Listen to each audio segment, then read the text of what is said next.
Welcome to another episode of Write Once, Read Many.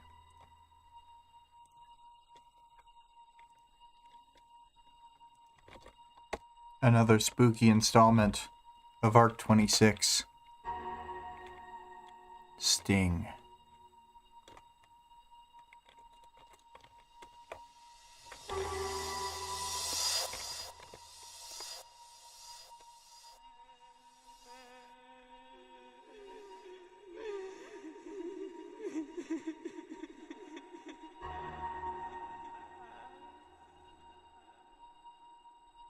Hello. Vic is here, and so is Greg. Hello, hello. And as accurately pointed out, it's spooky in here. Very spooky indeed. Yeah. I wanted to point out the art again. I think another moment is picked that's like, perhaps under-highlighted because it's sort of the least horrific aspect of anything, but Screamer and Cherish sitting among the computers. I think I'm going to call all their clones by their normal names.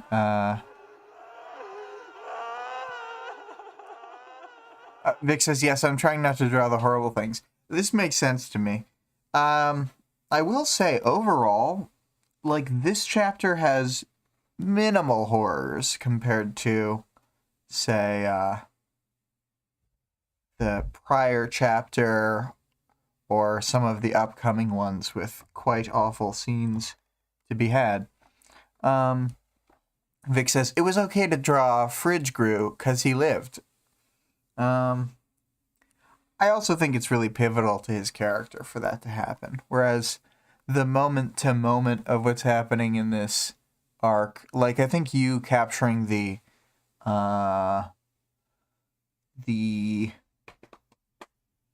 Golem apart from Weaver scene is more pivotal to the emotions of the chapters than any one gruesome sight that you may have shown. So, yep.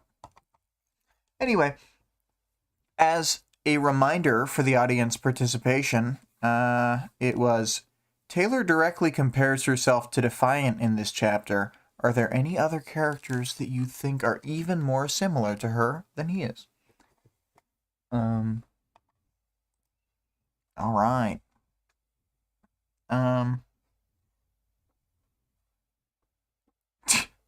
Vic says, I should have drawn the grub busting out of that guy's ass. Yeah, definitely. That's what we all needed in the canon of drawings for this stream is the breed bug busting out of the guy's ass. That's what everybody wanted. So, let's see here.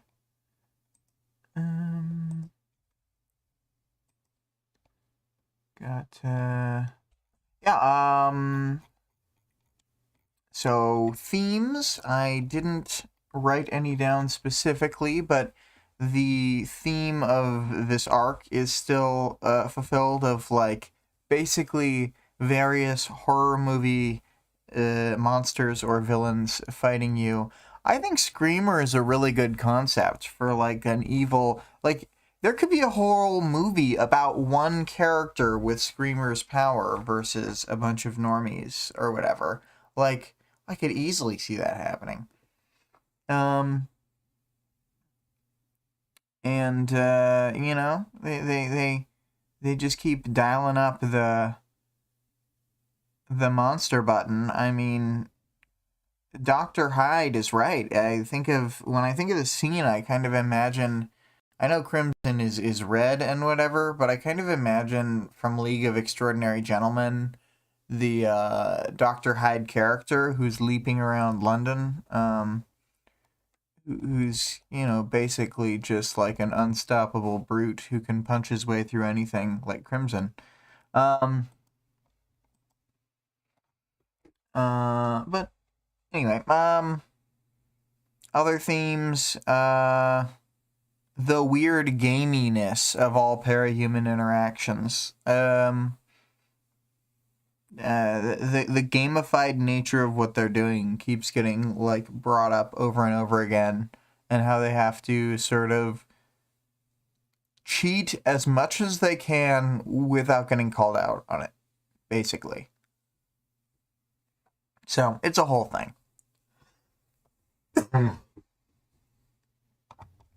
I think parahumans naturally think of rules the same way that Taylor thinks of rules, where it's like, as long as you don't get caught.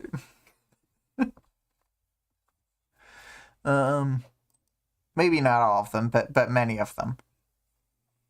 All right, well, into the chapter summary. They're looking down at the Killington skyline from an airship, and it explodes a whole bunch. They use technology from both Dragon and Pyrotechnical to burn the entire area of the Slaughterhouse 9's various victims and traps, etc. And so they just destroy the area wholesale, hopefully eradicating the breed bugs. If not, then their food sources. Hopefully. And so, Taylor takes a moment to think about how that's like on the Slaughterhouse 9, not us. She's clearly, able to shunt any weird feelings off. And there's probably some disconnect between that, but I think that unlike Golem, she really is able to compartmentalize away almost everything. And so they talk about how they're going to construct a basic quarantine around it, put up walls in case there's whatever. It's just too unsafe to go back in case it's trapped. And then,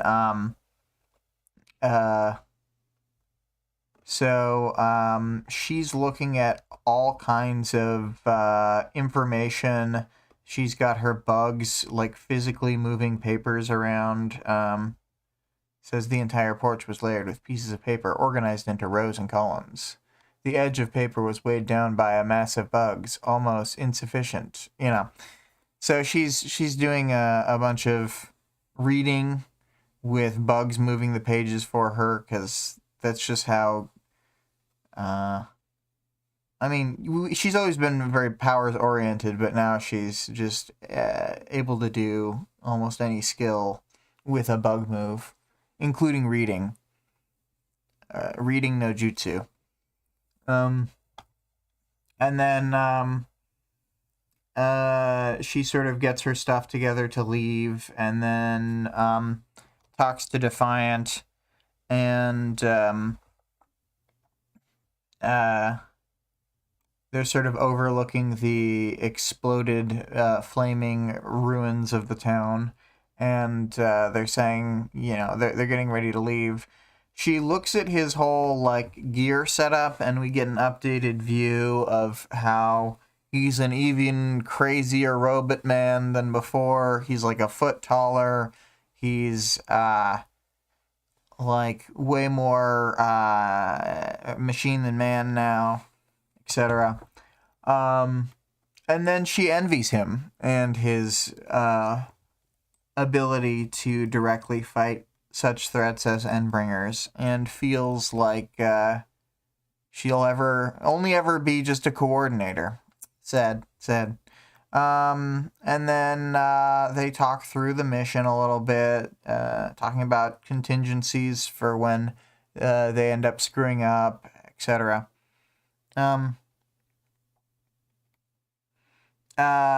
Vic says, God, she describes Golem's costume this chapter. That was not in the wiki. Yeah, his costume is crazy. Yeah, it's one of the things that I kind of wish we had talked about a couple weeks ago, because I didn't even think about the fact that he's got a super complicated costume. But, you know, he does. It's like fans of materials, you know, etc. We'll talk about it more. But,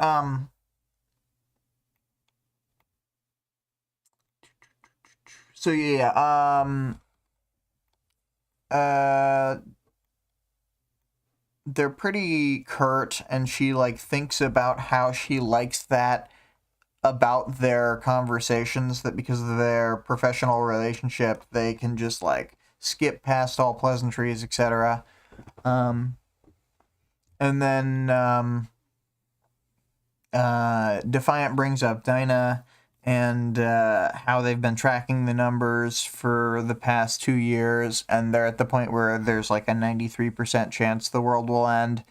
I'm not going to usually bring any point whatevers into it, because sometimes they go to one digit, sometimes they say a bunch, but it never... in very niche circumstances, when the 0.1% is the change, I guess I'll bring it up, but generally. Vic says, all this Defiant costume description is also not in the wiki. Yeah, I don't think people usually think of him as having the extra toes, but they are directly... he's got the 3-toed mech dragon feet on his feet. And he's got the weird little shield things. Let me look at how they describe it. I'm gonna go back to it.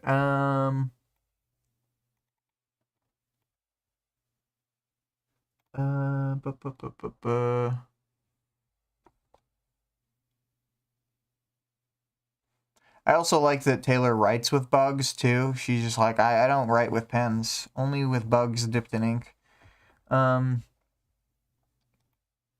So yes, it's okay. His suit had been augmented and altered, and now he stood a foot tall, or a foot and a half taller than he had when I'd first met him. Broad toes on either side of his boots helped stabilize him, while his gloves ended in clawed gauntlets that extended a little beyond where his hands should be. His spear was longer, and both sides of the weapon were heavy with devices he'd loaded into it. Yeah. Vic says, Taylor is a real freak with her bugs in this chapter, and also, she, like, picks up a beetle and uses it as tweezers.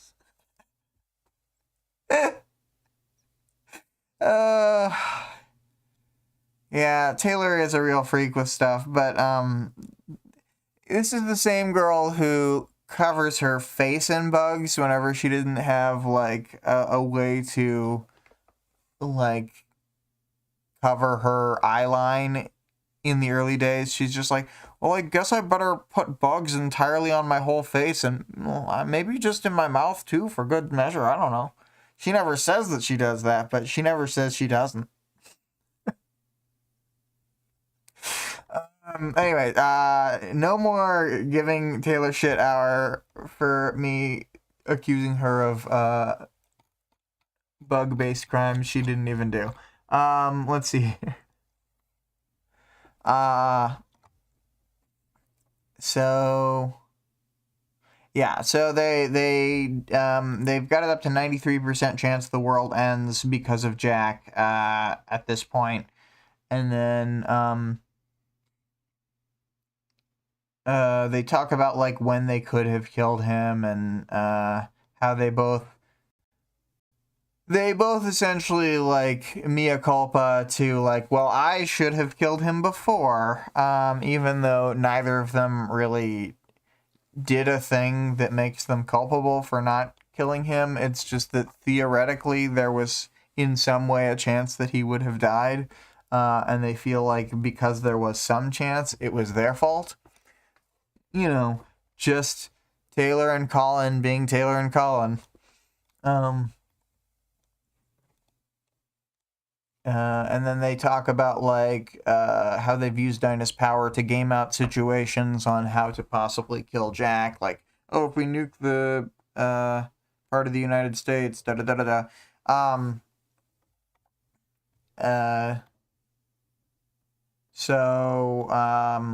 You know, they're gaming out possibilities, saying, is it because he's in a bomb shelter? Does he have... the Siberian with him, these kinds of thoughts, and they don't really have like a good estimation. Given that there are so many Siberians running around, it's a bit of a problem for them, because any one of them can shield Jack fully. Let's see here. And then she sort of looks upon the other troops they've got with them. They've got 2 of the Azazel models that we've seen fight in the past with their like barrier hedges of nanothorns, and then a bunch of Dragon's Teeth, which are newly introduced here soldiers who are using the like predictive combat program that Defiant had used against Leviathan as Arms Master that had helped him out so much. So they're using that as their sort of baseline tech. So they're all running around, and they it says they've got laser pistols and swords, and I'm like, hell yeah, brother. And they're all wearing like chain mesh and the best armor that Dragon can make for them, kind of stuff. So you know, I'm kind of here for the guild.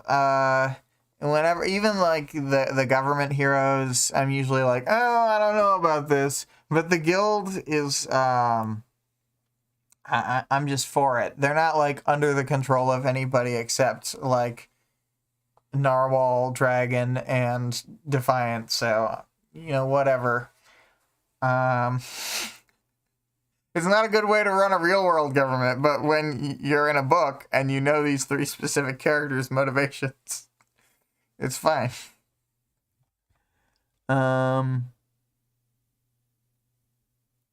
Vic says about the bugs, probably way earlier, I missed this. She adds them to her mouth so she can project her voice better. Yes, definitely. Let's see here. Anyway, they've got all sorts of tinker gear. They're badasses. The reason that they can build all this crap is because the guild had unearthed from the ruins of Japan the Cape Mazamune, and he is able to mass produce tinker gear that somehow gets over the problem of large-scale tinker maintenance. So he's running the home front for the guild, along with the assistance of Dragon, and that's how the Dragon's Teeth are possible. And then let's see here. Apparently, Protectorate capes and wards are actually, like, the new ones are starting to train with the Dragon's Teeth gear as well, but Taylor's like, anyone with experience wouldn't be caught dead wearing that. That's not the way she frames it, but that's the tone could be read into it. And then, like, yeah, Narwhal's there with some Dragon's Teeth. They've got all sorts of people at this, and they're thinking about how the Glyph might show up. They don't say what Glyph's power. The Tonda, they're not here, but they're, you know, are going to teleport in at key moments, etc. Taylor's like thinking about, she doesn't even know if Cauldron's going to help one side or the other, what's going to happen. And then how everybody's basically in a constant state of recovery from each Endbringer attack because they're so frequent. So she looks over at some of her old adversary friends, Clockblocker, Vista, and Kidwin, being there. And Chevalier says how he's not going to do a speech, and then he does a little 1-paragraph speech. And then Aisha's there, and she says a quip about how she doesn't even get a speech. And then, you know, in the footsteps of Rachel, says some questionable content.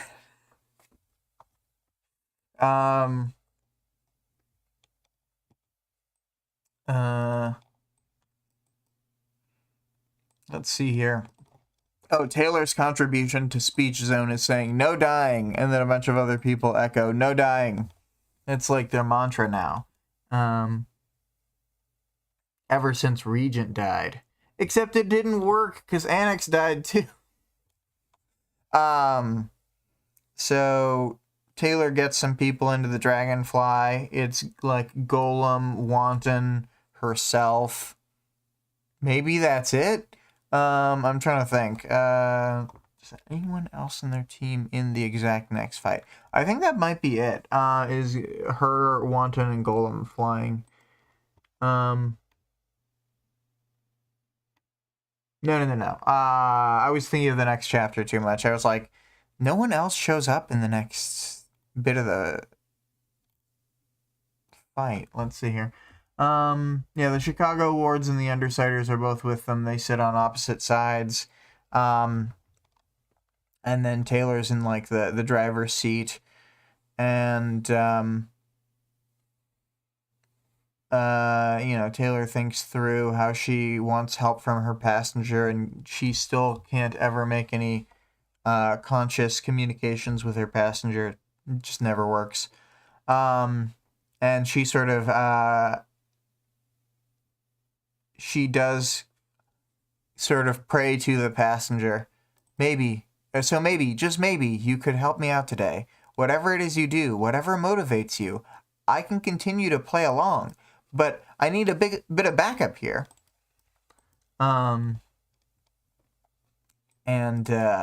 then that's when the scene ends with her sort of contemplating not getting a reply from the passenger. We get a page break, and this is where I was confused for a second about who is in the Dragonfly, because they've really disconnected from the rest of the group. She sees from like camera feeds of different people. She can constantly flick through screens while they're in the Dragonfly. They've got to Schenectady, New York, and there's like dense fog. She realizes winter's there because there's like nothing happening, and the torpor effect must be happening, etc. Golem into its Crimson will be there. Screamer starts messing with them, and this is when we sort of introduce the Screamer power in full. Screamer can talk at like all volumes at all distances out to some distance, and so she can cancel out your voice with like noise canceling, opposite audio basically. So she can cancel out your voice from even reaching like a little headset, and then she can play other people's like voices in your ears. She can scream directly in your ears, which she does later.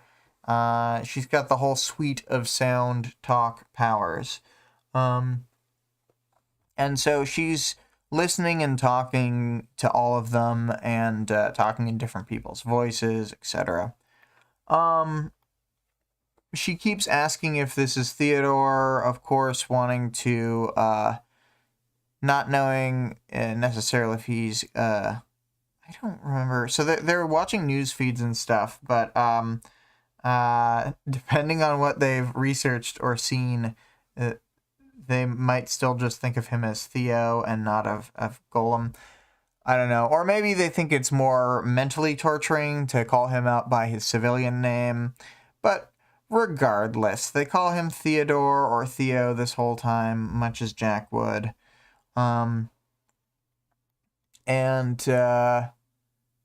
Then the communications become strained between Golem and Weaver. They're using a password system where they use words related to their powers, like bugs, and words related to hands, and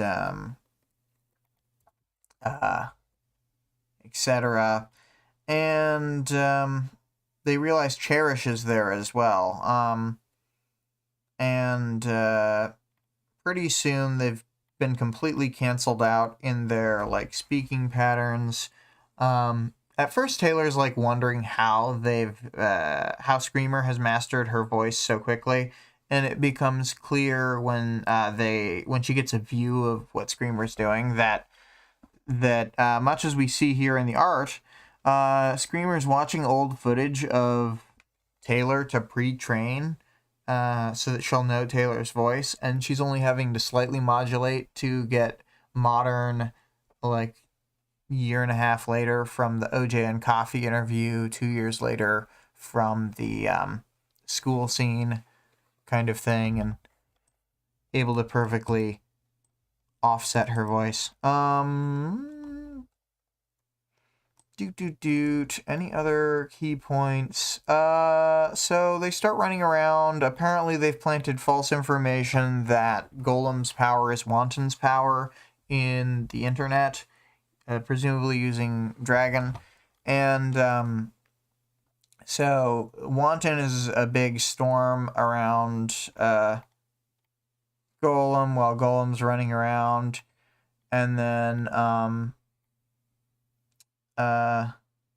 Taylor's there too. They don't talk about having other teammates with them.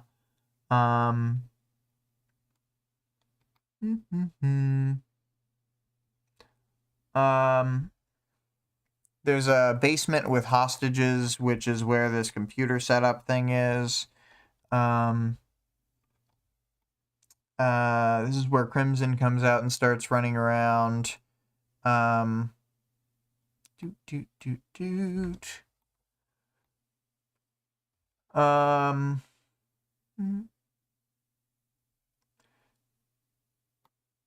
Let's see here. Yeah, there's a bunch of fake stuff. I'm surprised that she was able to do like this faint going Gru no as Imp, because I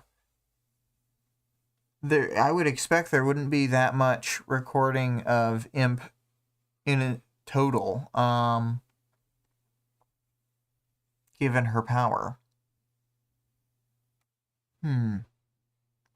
Well, I guess actually, okay, no, I'm actually thinking of future stuff, because they realize later, although it has not been said at this point in the book, that Imp retroactively degrades video footage and like audio with her on it.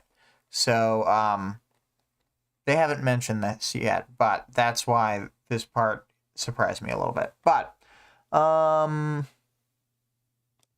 maybe that hasn't happened yet. Crimson's there. Winter's with the hostages. Winter's like a weird torturer and also gun person, but her main power is the whole like the torpor thing, where it puts people into like a point of mental stasis where they can't do anything, and also it forces stuff that like if you shoot a gun at her, the bullet will like lose momentum and sink faster, and the closer you get to her, like the more so. So shooting at her is not generally effective, which is why she's so hard to kill. I believe in the backstory they talk about how, as far as people know, Winter was killed by another member of the Slaughterhouse Nine. They don't say who. But, let's see here. Okay, this is where we get to Golem's uniform was roughly the same as the earlier incarnations, though solidified into a more solid color scheme. Dark iron and silver. The materials differed, but it matched. There had been one or two additions, though. The rigging of different panels, including a frame that looped over the shoulders. Much like a roll cage, Golem paused, then drew out a panel, attaching it to the right. He began to reach inside, and a hand emerged from the center of the street. Yeah, so he's got all these different materials that he can use, that he can, like, file through. Which is crazy. I always thought this setup was bananas.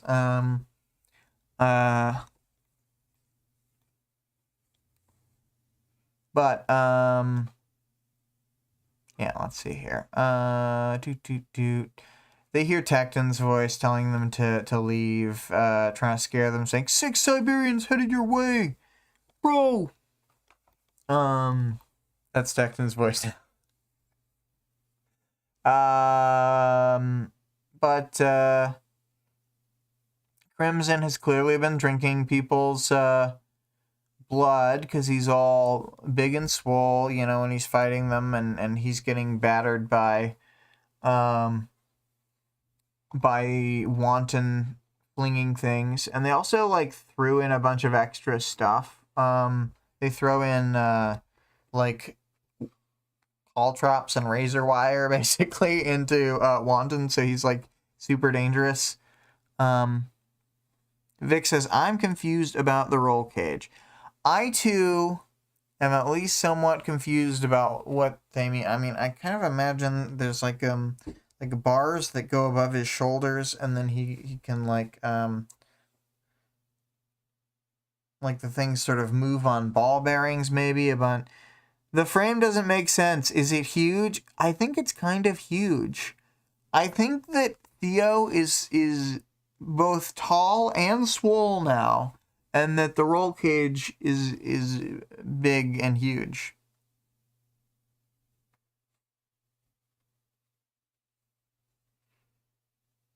I think. How does he fit through doors? Good question. Good question. We will try and see if we get more. The way that I imagine most scenes, like on a first read of a book, is so like, I can't describe it, but it's so nebulous. And I've heard other people talk about it in a way where it's like, yeah, it's like that. Where it's like each character, even if I know what they look like, is kind of like like there's a physical space, because like they can be in a doorway or whatever, but they're kind of just a cloud of the idea of the character, more than like seeing something really specific.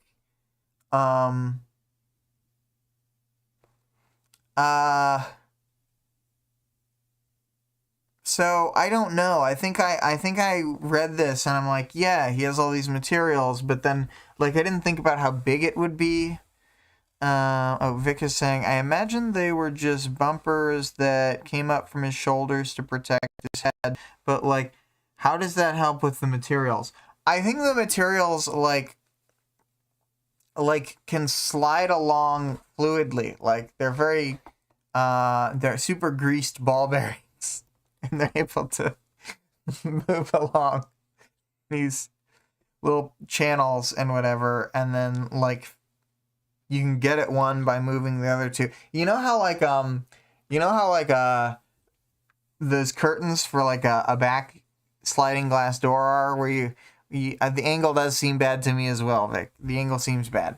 But you can like use the little curtain turner to like pull those and fan them out, and you can sort of like, once they're out, you can like push them away from each other. I imagine that's how he gets at one panel, is he sort of like fans out those ones slightly out of the way, and then he gets at the one panel, but that they're like old-timey glass door curtains.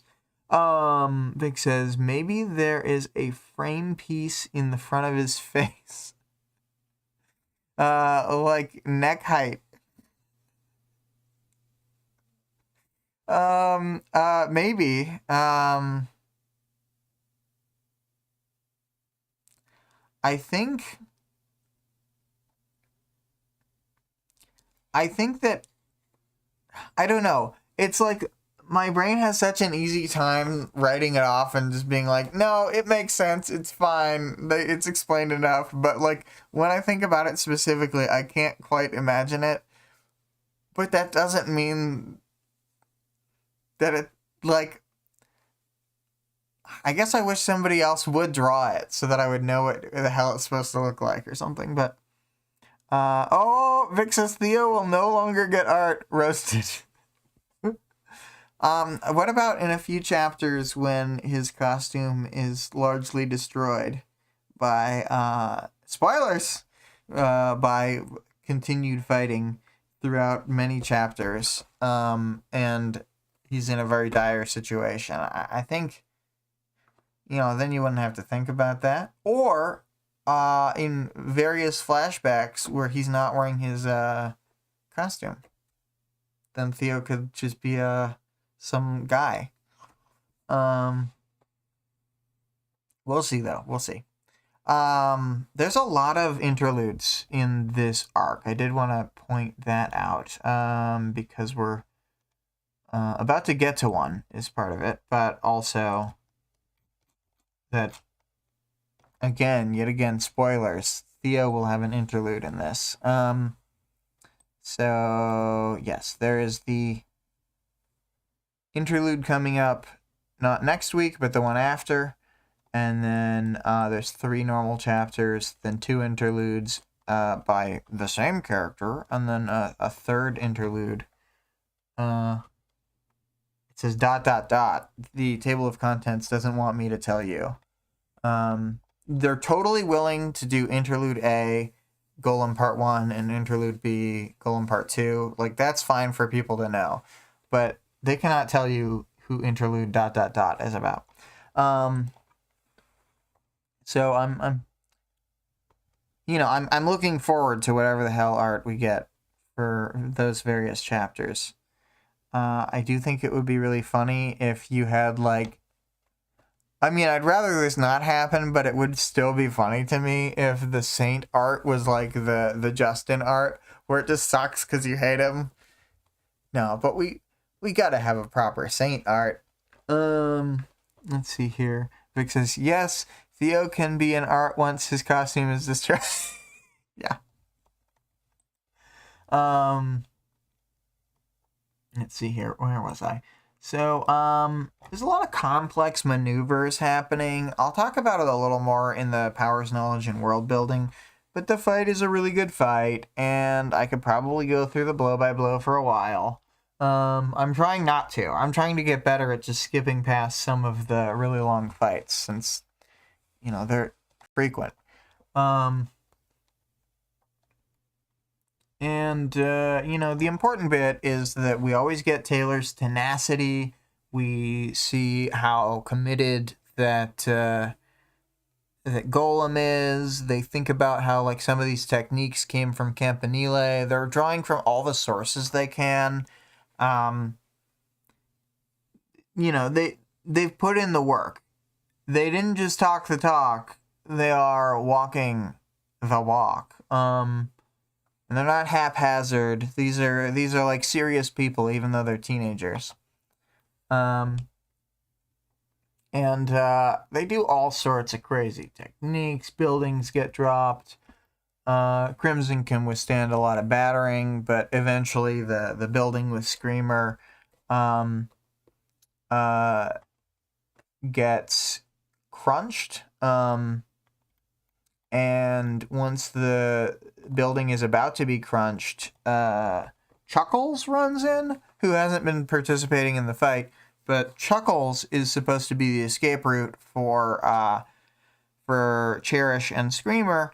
However, unfortunately for them, Taylor has done something that she does kind of a lot, and put nooses around their neck of spider silk, and then when he tries to pull them out of there, I kind of assume they get, like, auto-killed by being pulled so quickly against spider silk nooses.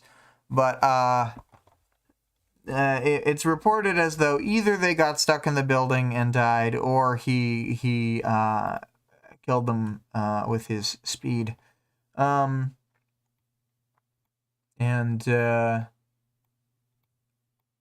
see here.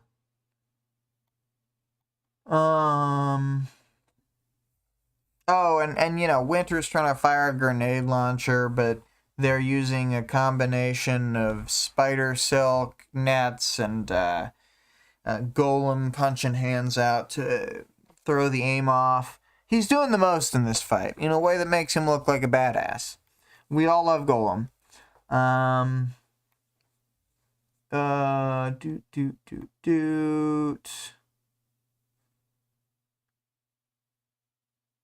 It's a good fight. It's just hard to summarize in a way that, like, is as satisfying as just the fight itself, so. Yeah. And then, I sensed his arms, extended to ridiculous lengths.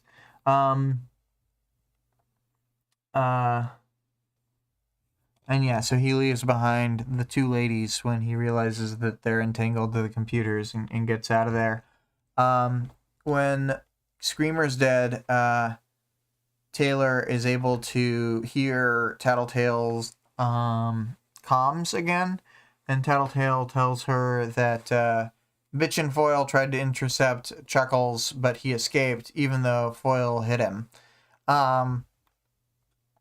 And Tattletale consoles her that Chuckles can't talk. All he can do is sort of laugh honk. He is a demon clown.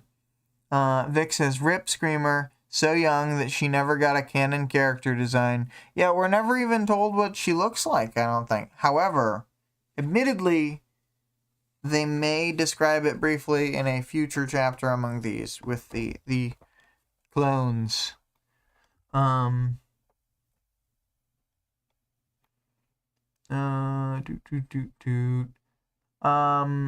So yeah, without the advantage of having the other people helping, Crimson is defeated, able to be cracked and crunched, and then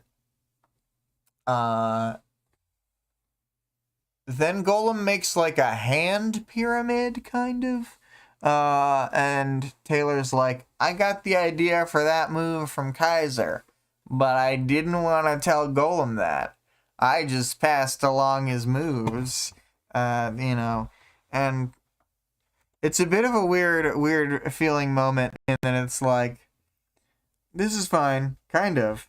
But when you think of powers as expressions of themselves, and that she's like passing along this powers expression from the awful, terrible dad that he doesn't want to be like to him, it's a little fucked up, but only in a parahuman's way. Vic says, Taylor is passing generational trauma. I like the way I missaid it.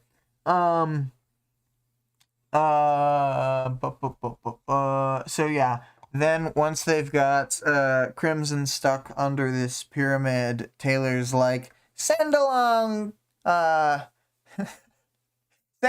Foil to execute this guy, which they do.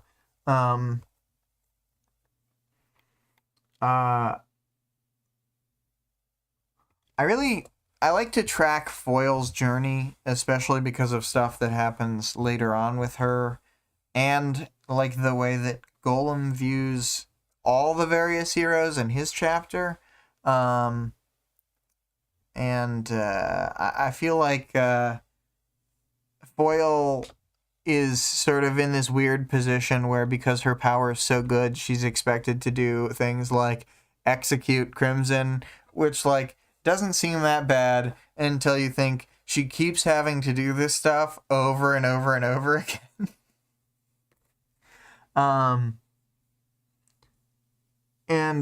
Unlike the others, she's not like a villain who's kind of light-sided. She's like a hero who felt compelled by circumstances to be a like public villain, but trying to do her best to like walk the line with still basically being a lowercase h hero.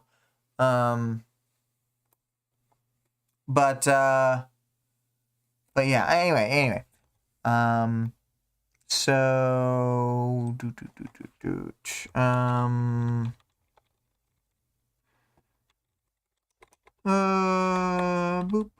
boop. I wanted to talk about, let's see here. Let's put that for later. So now that they've defeated everybody,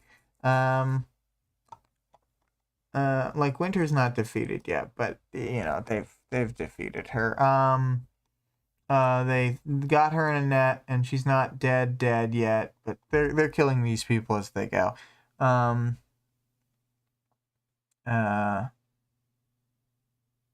They drop Winter off a building, and she is in a crumpled heap, and is assumedly dying on the pavement.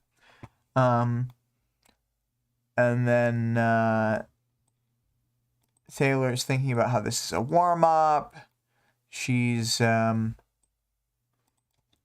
to find a way to narrow down Jack's location. She's thinking how bad the situation is. And then Chevalier comes on the comms and lets them know that there are 2 locations being attacked now, not just one. So they're ramping it up, and they feel a bit trapped for a moment. And Taylor sends Golem with the Chicago teams, and Taylor is going to take the Undersiders and the Brockton Bay wards to the other location, and she's going to have them simultaneous attack and hopefully have a success like this one where they save the hostages that are alive when they get there, as well as kill off the members of the Slaughterhouse 9 who are there.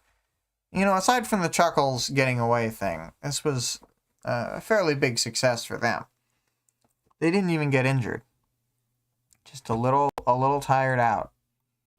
And a little more eviler inside.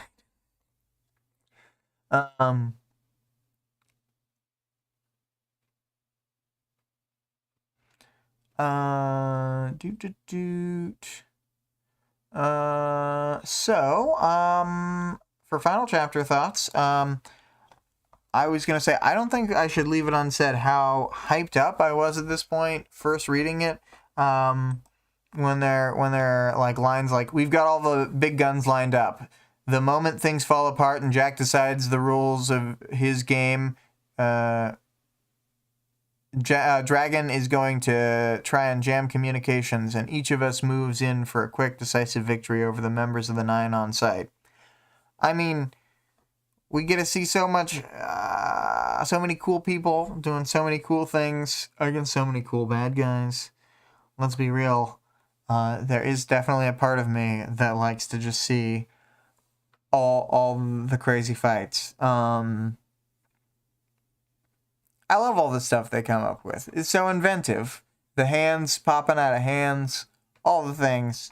But then, yes, I also said the story so far made me believe the promise of what's to come from this arc, and it is delivered upon. So for arc stuff, yeah, this is like the first fight. The first chapter was like a full prelude of like almost no fight. There's just the nice guy interaction. But I mean, as we all know, interacting with a nice guy is terrible. Then there is the this like warm-up fight, and things are going to get crazier and crazier, and there's going to be more and more like battlefronts, and there will be more teams that are seen. And because of Taylor having so much access to like screens and stuff and the Dragonfly, we will at various points get to see her watching other fights happen, you know. So in a way that does not fall apart like episode 1, The Phantom Menace, this has a lot of simultaneous scenes that all lead into each other. But, you know, it didn't go too far in a few places. It goes just far enough. Anyway, moving on from arc stuff to characters. We've got the whole Defiant section. I really love them being on the same team because they are so similar. Like, as much as everybody's like, oh, Arms Master is like a glory hound, I don't ever think that aspect of him is as like, I think that influences what he does, but it's never like that bad. So like I never hated Defiant or Armsmaster or whatever as much as other people, I don't think. He's kind of the character I expected him to be at first, and then he got a redemption arc, much as I expected to happen. Because he is kind of a straightforward, like, character in a lot of ways at the beginning. And then when he's Defiant, he sort of sheds that personal glory thing entirely. And then him and Taylor are both these like freakish operators who are totally leaning into the type of person they are. He's like, I'm a robot dragon man, and you're a creep who has bug papers flying around. And we both want to kill a bunch of really specific people. You know, they got a lot of the same things going on. They're pretty good leaders. They desperately want to get back to their I mean, Taylor desperately wants to get back to her like human connections and roots, and I feel like Defiant has his own thing of that, of like wanting to be connected to Dragon, especially when we see him like post Behemoth fight when he thinks Dragon is dead, and he's like, oh, I hate this being human, and it's like the first time he's ever had like a close connection to anyone. So they're both sort of leaning into, I guess he's tilting in the direction of connections with people, and she's tilting away from that in a way, although she is trying to stay. She's trying to keep things together between the Undersiders, and I don't know. It's weird. They're both in a weird place in their life, but I see connections, even if I'm not having a great time articulating them. So they are two weirdos having a great conversation. Dinah is briefly mentioned. Taylor hasn't been hearing these updated prediction numbers, but I assume that's because Dinah has like a specific thing where telling Taylor the numbers is a problem because it affects the numbers. So she has specifically, probably, barred people from telling Taylor stuff. As we saw in Arc 22, she does not want to have any contact with Taylor because she's worried about affecting the numbers. Now we get to Dragon, the Dragon's Teeth, Narwhal, and Mazumune and Glyph. We don't see Dragon or Mazumune or Glyph here, but we do see Narwhal and the Dragon's Teeth. They're all representing the guild, and we know that the guild is fully backing this operation and will be intervening wherever possible to fight the Nine on all fronts. They still have to worry about setting off Jack's rules, so, you know, they got to be careful about what they do. But once the full Jack protocol goes in effect, they're just going to be wilding out, fighting on all battlefields. Let's see here. And, you know, given that Dragon is here, they have dragon ships to fly around the country at high speeds and get to whatever city they need to be at. We've got the, I put Clock Blocker, Vista, Kidwin, and then in parentheses, Crucible Forgotten. We see them from a distance and stuff, and Taylor is, about to have a whole chapter with them where they're fighting on a battlefront, but they don't talk to them at all. They're just there for the Chevalier speech. And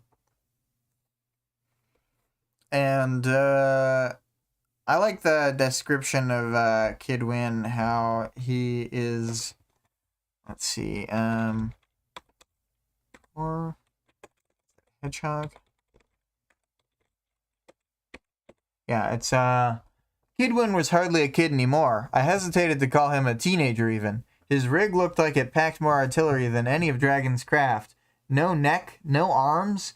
He barely looked capable of walking. Just 2 stumpy legs, a simple gold helmet with a red pane covering his face, and enough gun nozzles that he looked like a hedgehog. Oh, Vic, you can't set me up by saying no neck, no back. I'm not going to say the last portion of that.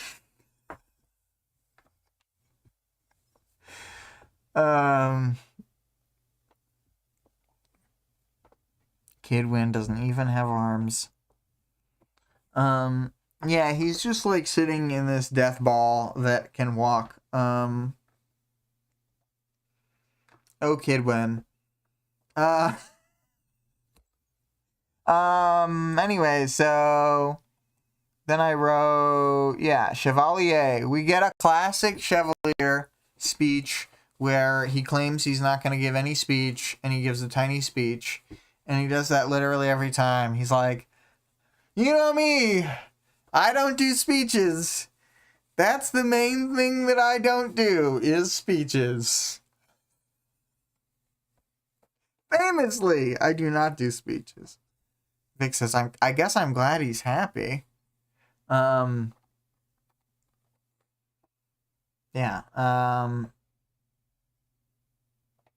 Kidwin loves to create a weird gun suit. That's the only thing he likes.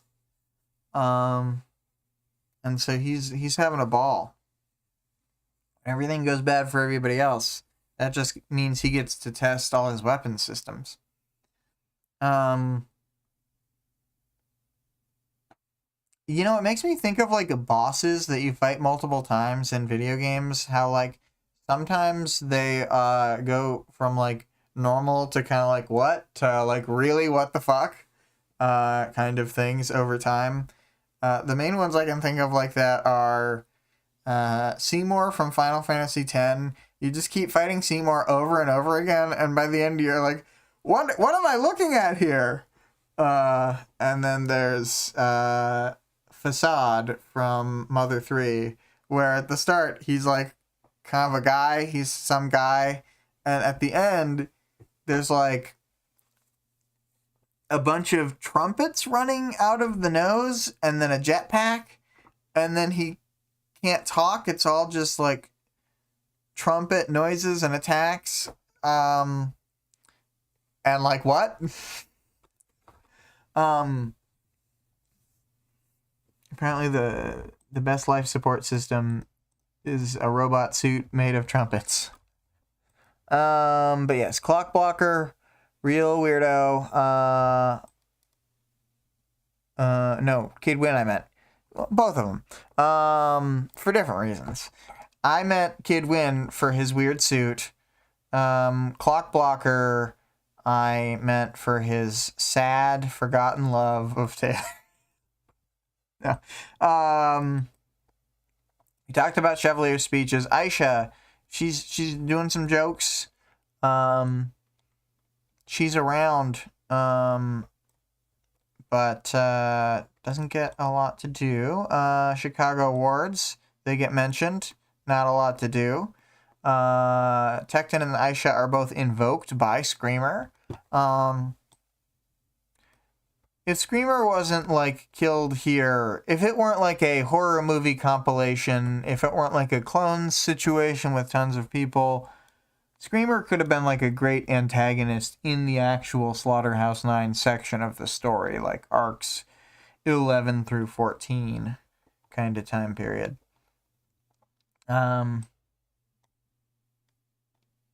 Just, like, super evil, loves all this Slaughterhouse 9 shit. You know, they were programmed by Bonesaw to be super evil, so that's kind of where they're at in life. Winter/Crimson, almost no characterization. There are moments where Crimson's like mad, but it's like, sure. There are moments, Winter seems very efficient or whatever. Sure. Almost no characterization. They're just like props. There's a Cherish here. I didn't even write that down. Cherish,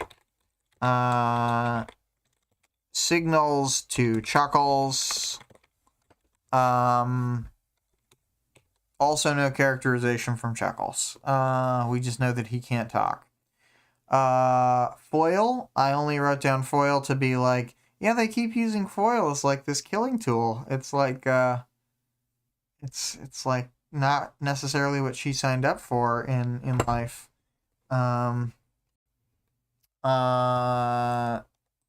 Theo, he does really well. He's thinking on his feet with the password system. He uses all his powers tricks that are up his sleeve. He's like launching himself about. He's tripping up other people's footings, their aim. He's pulling people under a little pyramid. He's it's like we said, he learned from Taylor, and so he's doing the most. Tattletale shows up. She's trying to keep Taylor's spirits up. She's very chipper. She's not being negative Tattletale.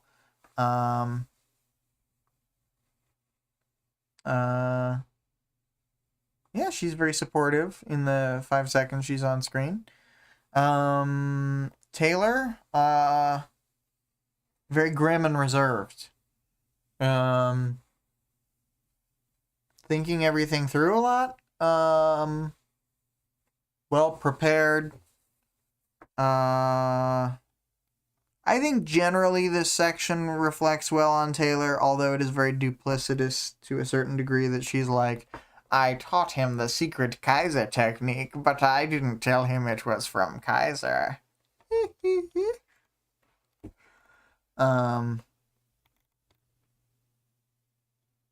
Yeah, I don't know.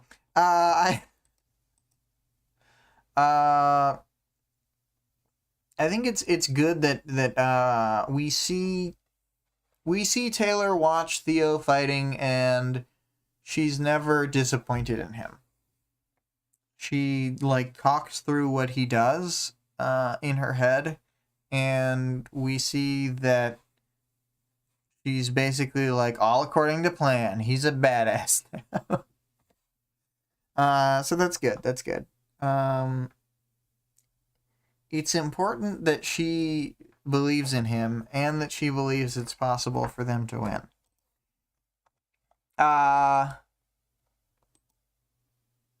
Yeah, I guess that's all for the character stuff, unless anybody thinks there's something worth saying about one of these fools, or any characters that I missed.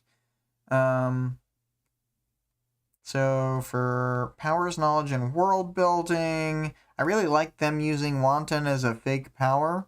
He gets no lines, no screen time, but they use him, and they also, it says, Wanton took hold of the bag and emptied it of its contents. Razor blades, caltrops, hooks, and my threads joined the miniature maelstrom, and Crimson was slowly bound. I think that's pretty good technique they've got going there. And knowing Dragon's preparedness, she's probably like, yeah, I put 2 bags of caltrops on every dragon craft just in case.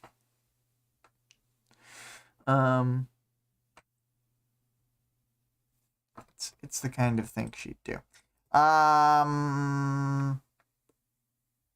And then what I write? Yeah, escalating game. Warm up at Killington, then 1 attack location with 4 capes. Well, technically 5 with Chuckles, but next scenario is 2 locations happening simultaneously with who knows how many capes. And,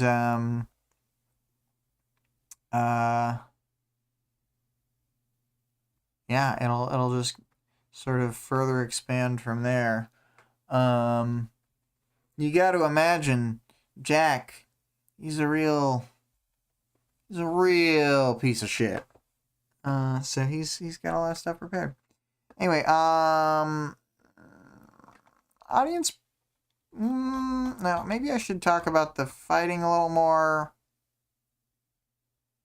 I guess I'll just say Crimson was strong enough to break through any concrete stuff that Theo was making around him, but it would trip him up for long enough that he could, like, do stuff, and he could put enough force behind it to kind of hurt Crimson's weak points.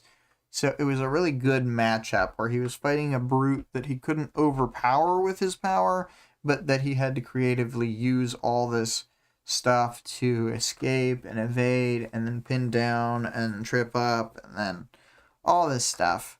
So, very good show of strength for Golem to see he can not only fight someone like that, but he can also at the same time halfway manage Winter, stopping her from keeping a good aim. Very impressive showing. Yeah, that's probably good for powers, knowledge, and world building. And then... yeah, so the audience participation was Taylor directly compares herself to Defiant in this chapter. Are there any other characters that you think are even more similar to her than he is? And Vic said in the thing, I think she and Defiant are probably most similar. She and Amy echo each other a lot, but Amy isn't pragmatic in the way Taylor and Defiant are. And that drives what a lot of their decisions look like. I agree.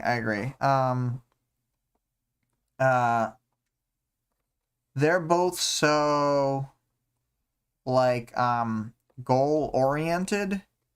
Like, it's like you said, them being pragmatic, and Amy not. Amy has a hard time, like, focusing on anything, and, she will get, like, stuck in a loop, but not in any, like, weird... and not in any productive way. She'll kind of, like, exacerbate her own problems and lose sight of what she's trying to do, whereas, like, Taylor and Defiant are very focused on whatever their goal is. Oh, the dog needs to leave. Oh.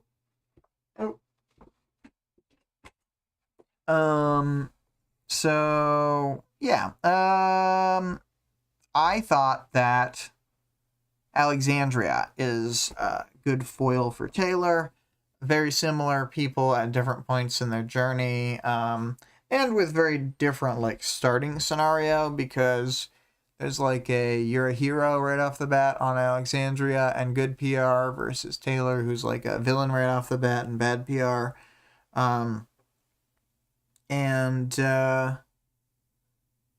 They're both, like, very means to an end characters by a certain point, and potentially Alexandria is supposed to be, like, a what-if scenario for Taylor, but, it's hard for me to see Taylor getting all the way down the path to becoming, like, an Alexandria type person without as extreme of situations. I don't know. Because she faces a lot of hardships and sort of keeps circling back to... I don't know. Yeah, Vic says Taylor wouldn't be so evil. And that's kind of what I'm saying, is, like, Taylor, from the get-go, sees people get hurt, who she cares about, is personally hurt, etc., in a way that Alexandria is not. And Alexandria has a quicker turn to more morally gray stuff in terms of, like, it only takes one bad day for me to start, like, kidnapping people for the experiments, whereas, like, Taylor has a million bad days. I guess it's sort of, I don't know if it's meant to mean too much, but it feels like a commentary on how they handle the situation, because they're like, a blow to Alexandria that really hurts her is so much rarer, and we'll see that mirrored on a larger scale later, where it's like they don't have defenses prepared because they're not, like, not Alexandria, but somebody else, because they're not used to getting hurt. So it's like something that gets played around with more than once as an idea. Other similar characters. Huh.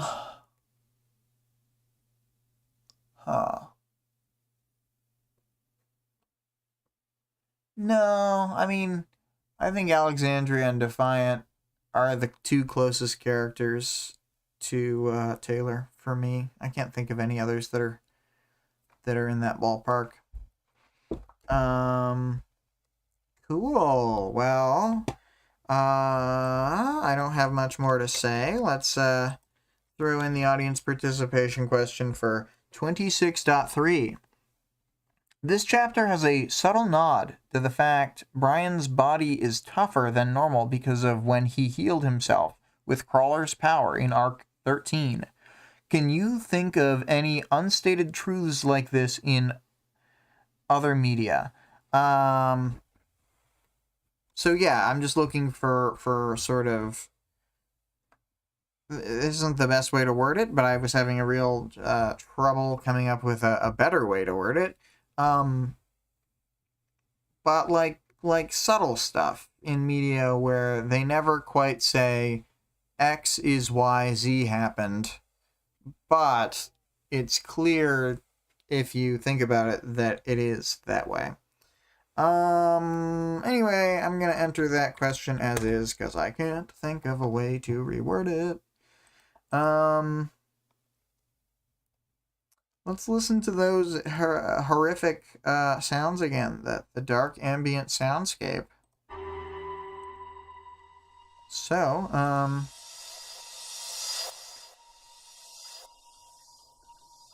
the music used in this episode is Dark Ambient Music - Asylum 01 by CO.AG Music, or CO.AG Music? Hard to say. The link to the exact song is found in the stream description. Our Discord server link and the other links can be found in the stream description as well as the channel description. The author of the work being discussed can be supported on Patreon at patreon.com/wildbow. The full text of the work is available for free online at parahumans.wordpress.com. And there's also a fan-made audiobook of the entire work at audioworm.rain-online.org.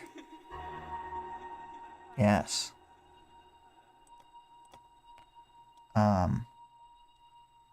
So, I'll see you all next week, and I'll leave you with a few more spooky sounds.